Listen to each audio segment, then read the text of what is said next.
uma pessoa consegue, com naturalidade, às 10 da manhã, na hora do café do escritório ali na Avenida Paulista, quando está com os amigos tomando um cafezinho e comendo uma bolachinha, comentar com os amigos: nossa, eu fiz um exame e descobri que eu estou com pré-diabetes. Aí os amigos vão falar: toma a água da berinjela, para de comer essa bolacha, e todo mundo acolhe aquilo e fala: você tem que fazer uma atividade física, olha, você engordou, todo mundo consegue acolher e dar um conselho, ou até fazer uma piada, falar assim: mas você come doce que nem uma formiga. Ninguém consegue falar a mesma coisa, assim: nossa, eu fiz o exame e descobri que eu tô com HIV. Porque ela sabe que na cabeça de todos os amigos do trabalho ali, ainda que ninguém fale nada, ainda que ninguém mexa um músculo do rosto, talvez ele seja julgado. Vão pensar: nossa, ele pegou HIV? Como será que ele pegou? O que será de errado que ele fez? Eu lembro bem quando a minha tia foi diagnosticada, em 1993. Ela foi infectada pelo marido. Eu lembro das pessoas julgando, chamando a minha tia de promíscua. Eles pararam de convidar ela para as festas de família, acredita? Eles evitavam dar um abraço nela, evitavam ficar perto dela. O marido dela morreu e ela cuidou dele até o fim. Minha tia está viva até hoje, graças. E está muito bem. Eu penso e aí eu fico com raiva das pessoas que tratavam ela daquele jeito lá nos anos 90. Mas sei lá, depois eu acabo perdoando porque a gente não sabia. Acho que ninguém sabia direito. Ninguém sabia de nada.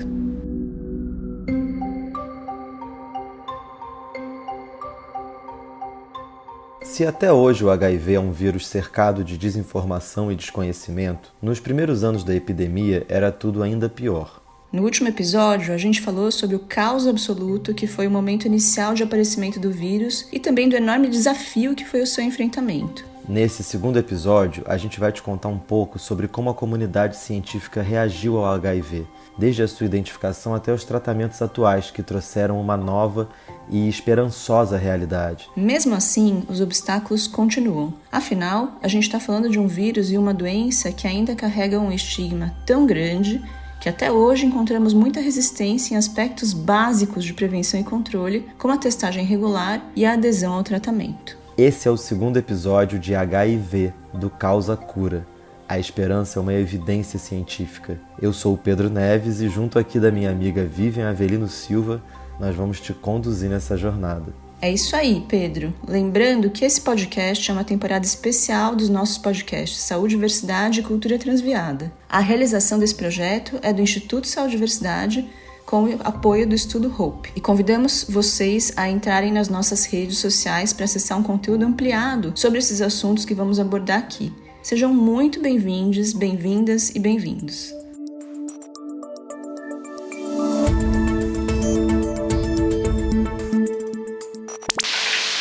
A explosão da AIDS no Brasil. O Ministério da Saúde revela que 70 mil novos casos da doença vão surgir no Brasil nos próximos 4 anos. E não vai haver vaga nos hospitais para tantos doentes.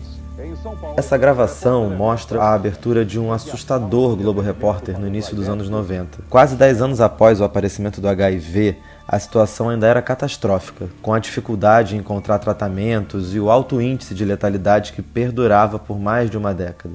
Para entender melhor a situação e saber como a ciência caminhou nesse período, vamos voltar só um pouquinho no tempo e entender melhor quando o vírus foi descoberto.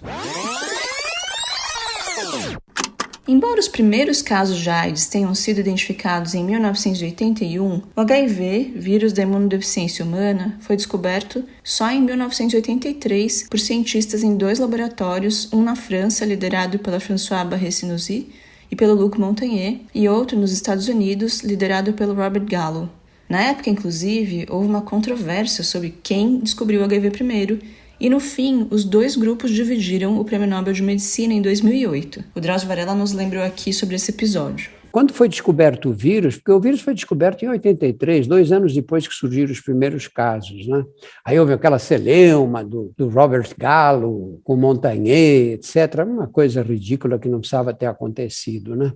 Mas, enfim, aconteceu. E aí começaram as teorias conspiratórias, que era um vírus produzido em laboratório, que tinha escapado, que os cientistas sabiam como tratar, mas não divulgavam porque por interesses comerciais. Olha, era uma desinformação que só encontrou paralelo agora na epidemia de Covid, né? Bem, vamos esquecer aqui as celeumas e as teorias da conspiração e focar nos avanços que a gente teve com essa descoberta do vírus em 83. Hoje, a gente conhece detalhes sobre a estrutura do vírus, como ele infecta as células humanas, como se multiplica e, o mais importante, como podemos controlar o HIV e bloquear os efeitos nocivos que ele pode causar no corpo humano.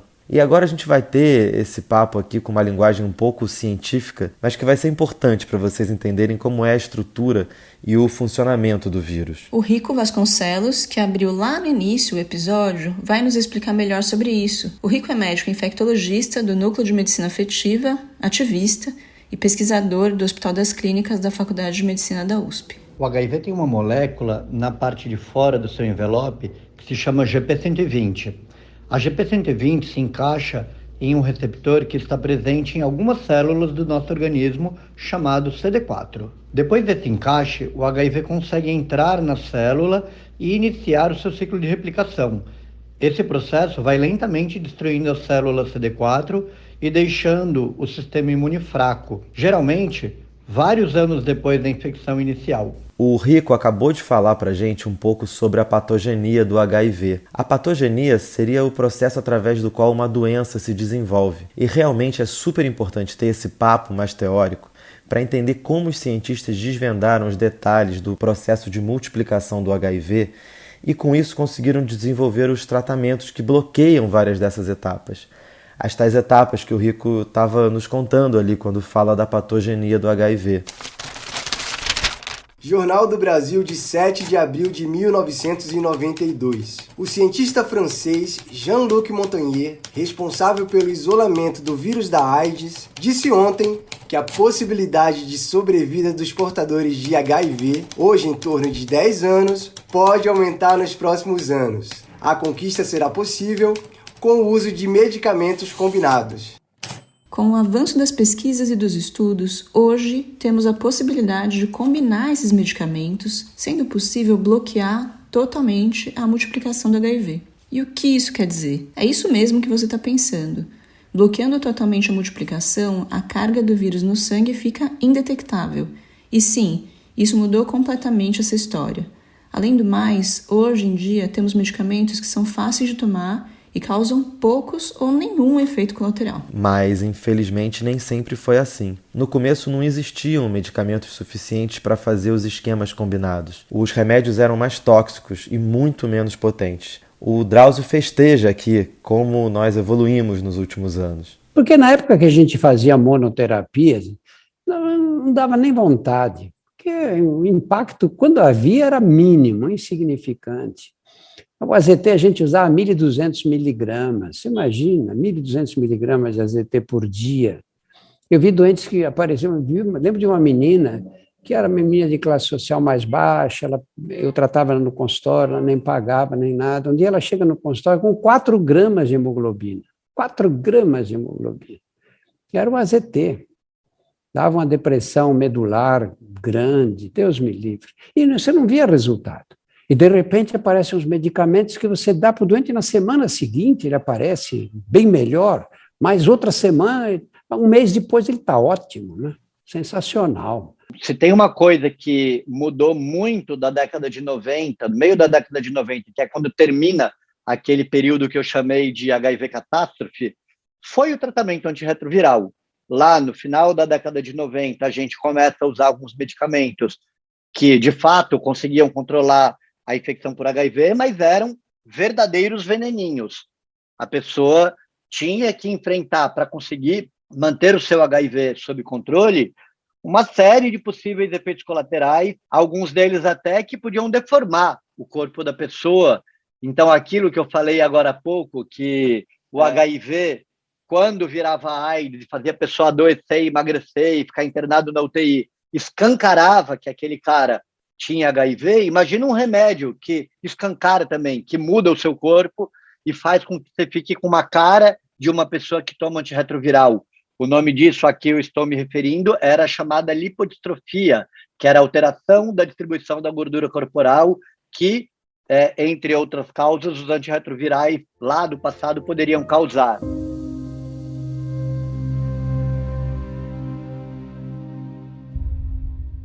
Para o sangue, sou o veneno. Eu mato, eu como, eu dreno. Para o resto da vida, sou extremo. Sou o gosto do azedo, a explosão de um torpedo, contaminação do medo. Eu guardo seu segredo. Sou o HIV que você não vê. Você não me vê, mas eu vejo você. Sou a ponta da agulha, tanto bato, até que você fura. Sou o caos, sou a zona, seu nocaute na lona. Sou a dor da tortura, a nova ditadura, terminal da loucura. Sou o vírus sem cura. Esses versos fazem parte da canção O Gosto do Azedo, que a Rita Lee lançou em 1998 no seu álbum Acústico MTV, um dos maiores sucessos de vendas naquele ano. A música é uma parceria da Rita com seu filho Beto Lee, que na época recebeu até um prêmio da Associação para a Prevenção e Tratamento da AIDS. É uma poesia muito forte que ilustra bem o sentimento de medo e pavor que ainda habitava o imaginário coletivo sobre o HIV. E que, na verdade, para muita gente ainda hoje faz muito sentido. A música é do finalzinho da década de 90. E nessa época, como a gente estava ouvindo o Rico e o Drauzio falarem, o tratamento já tinha evoluído muito. Afinal, desde a década de 90, a gente sabe usar os medicamentos antivirais em combinação. E dessa forma conseguimos controlar o HIV, deixando a pessoa que vive com o vírus com boa imunidade e boa saúde. Essa combinação de medicamentos é o que conhecemos popularmente como coquetel. E o Drauzio nos conta aqui sobre uma entrevista que ele deu ao nosso saudoso Jô Soares em 1995, contando sobre a descoberta da terapia combinada, o que foi considerado um milagre na época. O que eu vou dizer agora, eu tenho plena noção da responsabilidade de falar o que eu vou dizer agora no meio de comunicação de massa. Essa coisa de tratar a AIDS com AZT tem que acabar nesse momento, porque surgiram drogas novas. Essas drogas vão ser uma revolução no tratamento da AIDS, e nós temos a Anvisa tem que aprovar, porque a Anvisa levou 1 ano para aprovar o DDI, e só aqueles que tinham dinheiro conseguiam importar o DDI, mas agora não pode ser assim, porque essas drogas vão impedir que as pessoas morram imediatamente. Você imagina você falar isso na televisão, um programa de alcance nacional? A minha vida virou o que se pode chamar de um inferno.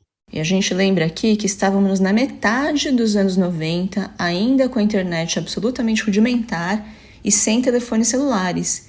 Então, tudo que era dito em um programa de televisão de alcance nacional viralizava mesmo, para usar um termo agora da nossa era digital e hiperconectada. A televisão aberta era realmente uma fonte de informação que podia mudar muita coisa de um dia para o outro na velocidade de um meme. Jornal do Brasil, 27 de fevereiro de 1995.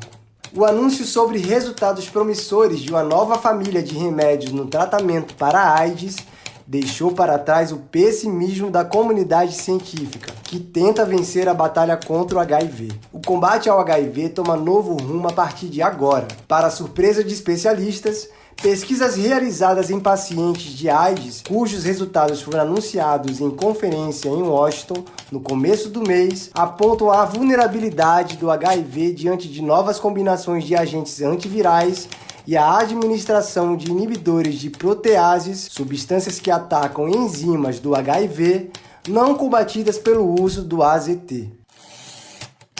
Uma revolução inacreditável.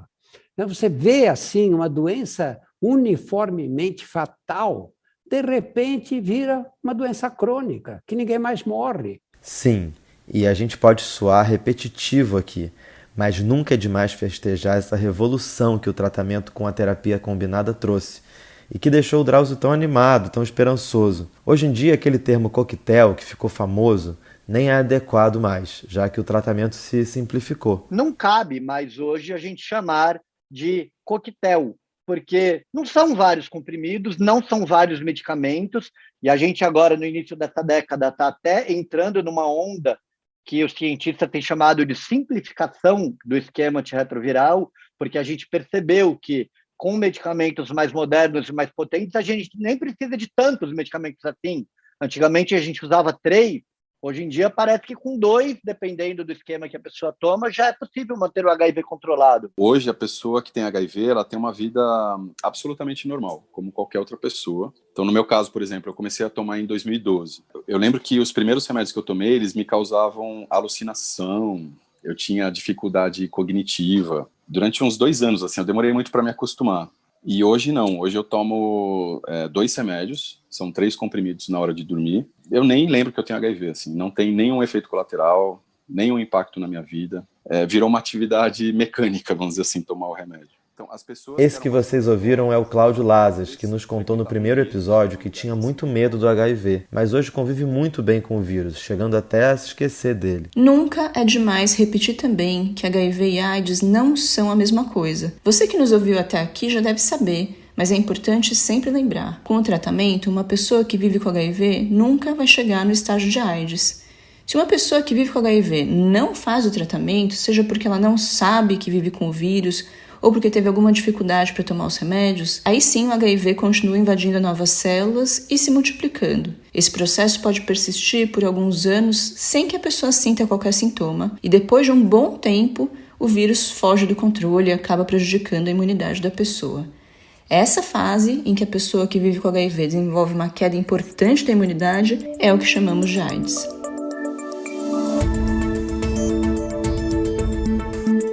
Uma pessoa que vive com HIV em tratamento com carga viral indetectável mantida é uma pessoa que não tem risco de transmissão do seu vírus por via sexual para suas parcerias, ainda que tenha relações sem preservativo, não importando o tipo de prática sexual realizada, se tem ejaculação, se não tem, se tem outra IST ou se não tem.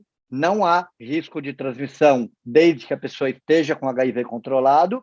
Isso que o Rico acabou de dizer é um benefício tão importante que a gente vai repetir aqui algumas vezes. O que isso significa? Hoje, o tratamento é simples e capaz de bloquear completamente a multiplicação do HIV no corpo da pessoa, deixando essa pessoa com imunidade e qualidade de vida excelentes. E além disso, a pessoa com carga viral indetectável mantida não oferece risco de transmissão do HIV. Vamos ouvir novamente o Rico para não esquecermos disso. E uma pessoa que vive com HIV em tratamento com carga viral indetectável mantida é uma pessoa que não tem risco de transmissão do seu vírus por via sexual para suas parcerias, ainda que tenha relações sem preservativo, não importando o tipo de prática sexual realizada, se tem ejaculação, se não tem, se tem outra IST ou se não tem.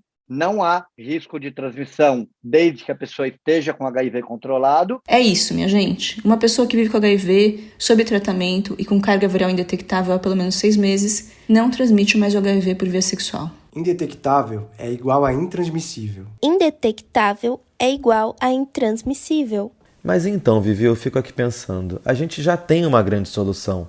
O tratamento evoluiu e hoje ele é excelente, né? Consegue proporcionar saúde, qualidade de vida e principalmente pode parar com a transmissão. Parece tão fácil, né? E a gente segue vendo o número de pessoas contaminadas e as mortes por HIV ainda acontecendo. Por quê, né? Quais são os desafios que a gente ainda enfrenta? Pois é, Pedro.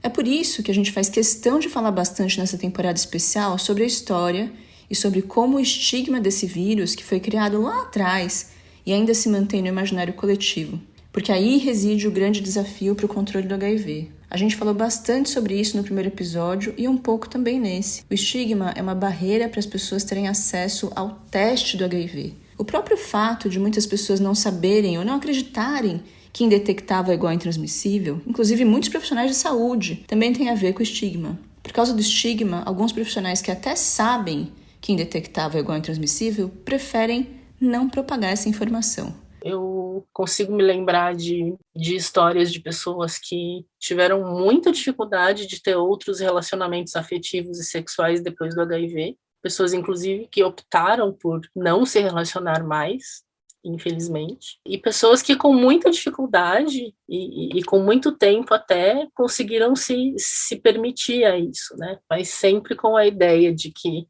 eu tenho algo ali que me desabona e que em algum momento vai aparecer e vai colocar em risco, inclusive, a relação. a pessoa vai me deixar quando ela souber.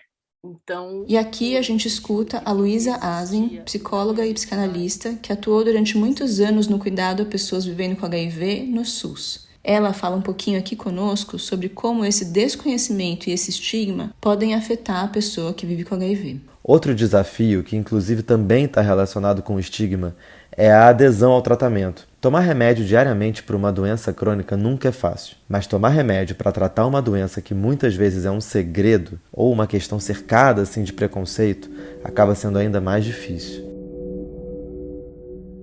Eu descobri que eu tinha HIV quando eu fui fazer o exame pré-natal. Eu estava grávida do meu primeiro filho, grávida de um marido que eu já nem gostava muito. Fui investigar e descobri que fui infectada por ele. Ele se relacionava com outras pessoas fora do casamento. Eu me separei. Fui morar na casa da minha mãe e aí comecei a fazer o tratamento. Mas não foi fácil, não. Todos os dias, quando eu chegava para pegar o pote com os remédios na cozinha, a minha mãe gritava lá da sala: Você é a vergonha da nossa família, a vergonha da minha vida. Desculpa, eu tô nervosa. Onde é que já se viu? Onde é que já se viu? Ela dizia, onde é que já se viu alguém que largou o marido e voltou para a casa da mãe com AIDS? Você é a vergonha da nossa família. Você é a vergonha da nossa família. Todo dia, cara, todo dia. Ela fazia questão de falar isso quando eu ia lá pegar e tomar os remédios. Não é fácil. Esse relato muito triste que foi lido aqui foi de uma paciente do Rico Vasconcelos. É apenas um exemplo para mostrar como tomar o remédio pode ser algo difícil por conta do estigma, da discriminação e do medo que os outros saibam que você vive com HIV. Apesar desses desafios, é fundamental dizer para todo mundo ouvir: não é fácil viver com HIV, mas o HIV não define a pessoa que vive com ele, como a Luísa lembra bem aqui. A gente vê também histórias, né, de pessoas que passam a fazer coisas, né, que queriam há muito tempo, que é um pouco movimento de vida. Tem sim, né, aquele movimento de achar que acabou e de questionar, né, se pode e o que pode e pensar que pode muito menos, mas também tem essas pessoas que, em contato com o HIV, vão atrás daquilo que querem. Tem isso como uma deixa para, bom, né, agora eu tenho isso aqui, mas eu estou viva e tenho pessoas que eu gosto, tem coisas que eu quero fazer, eu vou fazer, porque não tem que esperar. Não são só histórias de adoecimento, são histórias de muita vida, né, de gente que vai atrás daquilo que quer. Né, que tem a deixa de uma notícia muito ruim para pensar, bom, mas e o que não está ruim? E o que eu não perdi? Né? Vamos atrás, tem muito movimento de vida, né? E eu acho que para nós, profissionais de saúde, é muito importante dizer isso. A infectologista Simone Tenori também nos falou sobre a importância de seguir a vida e lidar com a maior naturalidade possível, assim, em relação ao tratamento. Eu tento acolher, assim, é ruim, é chato, ok, ninguém quer ter nenhuma doença, especialmente uma que ainda tem um estigma, mas ela não te define, né? Tem tantas outras coisas que podem te definir, e para esta doença você precisa tomar estes remédios e vir ao médico a cada 6 meses se estiver tudo bem, né? Agora tem mais um monte de coisa que você pode fazer com o resto do tempo. Então, tirando, né, dessas caixinhas e tentando tirar dessa culpa e tentando tirar esse peso da doença em cima da vida dele, que tem mais um monte de coisa legal para fazer. HIV é apenas um vírus e se a gente der o real tamanho para ele, que é o tamanho de um vírus, tirando o julgamento, o preconceito, fica tudo muito mais simples. E AIDS é aquilo que a gente já, desde a década de 90, tem ferramentas para fazer com que a gente não tenha mais. O HIV deixou de ser uma sentença de morte e para muitas pessoas ele pode até ser uma sentença de vida, como nos conta aqui a Raquel Ávila, aquela que nos contou no primeiro episódio sobre como ela enfrentou o diagnóstico do HIV nos anos 90. Eu tenho certeza que ser portadora do HIV me ajudou a ter essa visão mais otimista do que pessimista. Engraçado isso, né? Porque podia ser o contrário, mas não é o contrário. E se alguém estiver me ouvindo que acabou de descobrir, por exemplo, que está com HIV, está ali com um nó na garganta, tipo um desespero, uma angústia, apesar de ter todos os tratamentos, mas ela acabou de saber, ela nem sabe ainda o tanto de coisa boa que ela tem ao dispor dela. Mas que ela foque, sabe, na parte boa da vida. Isso eu falaria para qualquer pessoa, porque uma pessoa que não tem nenhum tipo de problema, ela pode entrar em depressão e ficar arrasada, né? E isso vai deixar ela acamada, Mas se ela tiver um bom tratamento, um acompanhamento e decidir, né, pela felicidade, escolher pela felicidade um pouquinho por dia, ela vai levantar e vai ficar legal. Então, se alguém estiver ouvindo e soube agora, eu desejo tanta sorte, eu desejo tanta alegria para essa pessoa, porque eu sei que ela vai viver coisas boas. Eu posso dizer isso porque eu estou vivendo. E no próximo episódio de HIV do Causa Cura, nós vamos falar sobre o desenvolvimento da prevenção do HIV, desde a época em que só havia o látex, chegando aos dias de hoje. Nós esperamos você lá. HIV do Causa Cura. A esperança é uma evidência científica. Esse episódio foi produzido com o apoio do Estudo Hope. Ele foi idealizado por mim, Vivian Avelino Silva, com apresentação, roteiro e pesquisa feitos por mim e pelo Pedro Neves, meu amigo e companheiro aqui de trabalho. As entrevistas foram realizadas por mim e pelo Salo Ciasca, com pós-produção da Baioc Conteúdo, sob coordenação do Luiz Fujita, com edição e finalização de Amanda Hatsira e Nilman Costa. Nesse episódio, você ouviu os áudios de Rico Vasconcelos, Drauzio Varela, Luísa Azen, Simone Tenori, Cláudio Lazas, Raquel Ávila e as leituras dramatizadas feitas por Séfora Rangel e Ricardo Oliveira. Esse podcast é uma realização do Instituto Saúde e Diversidade e a gente convida você a ouvir e conhecer os nossos podcasts Saúde, Diversidade e Cultura Transviada. Deixe também os seus comentários e participe através das nossas redes sociais. Agradecemos quem esteve até aqui conosco e até o próximo episódio. Não perca!